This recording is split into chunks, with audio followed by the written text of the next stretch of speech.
একদিকে রোদ নেই, তার উপরে কনকনে ঠান্ডা বাতাস শীতের অনুভব বাড়িয়ে দিয়েছে। একদম জুবুথুবু পরিস্থিতি। এই পরিস্থিতিতে বাইরে থাকা কঠিন। যে সকল কর্মজীবী বাইরে বেরিয়েছেন তারাও ভারী ও মোটা পোশাক পরে বেরিয়েছেন। শীতের কারণে দুপুর পর্যন্ত রাজধানীর সড়কগুলোতে যানবাহনের সংখ্যা কম দেখা গেলেও অলিগলির চায়ের দোকানগুলো ছিল ক্রেতাপূর্ণ। শীত বেড়ে যাওয়ায় ভিড় বেড়েছে শীতের পোশাক বিক্রির দোকানগুলোতে। রাজধানীর বাণিজ্যিক এলাকা মতিঝিলের ফুটপাতগুলোতে সকাল থেকেই ক্রেতাদের ভিড় দেখা গেছে। ভিড় ছিল টুপি জুতার দোকানেও।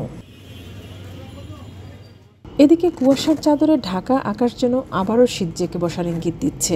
আবহাওয়া অধিদপ্তর সূত্র বলছে, কুয়াশার কারণে সূর্যের তাপ পাওয়া যাচ্ছে না। দুপুরের পর তাপমাত্রা আরও কমতে পারে।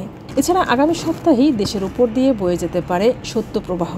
বুধবার সকাল ৯টা থেকে পরবর্তী ২৪ ঘন্টার পূর্বাভাসে বলা হয়েছে, অস্থায়ী আংশিক মেঘলা আকাশ সহ সারা দেশের আবহাওয়া প্রধানত শুষ্ক থাকতে পারে। তবে মধ্যরাত থেকে সকাল পর্যন্ত সারা দেশে মাঝারি থেকে ঘন কুয়াশা পড়তে পারে এবং তা কোথাও কোথাও দুপুর পর্যন্ত অব্যাহত থাকার সম্ভাবনা রয়েছে। ঘন কুয়াশার কারণে বিমান চলাচল, অভ্যন্তরীণ নদী পরিবহন এবং সড়ক যোগাযোগ সাময়িকভাবে ব্যাহত হতে পারে।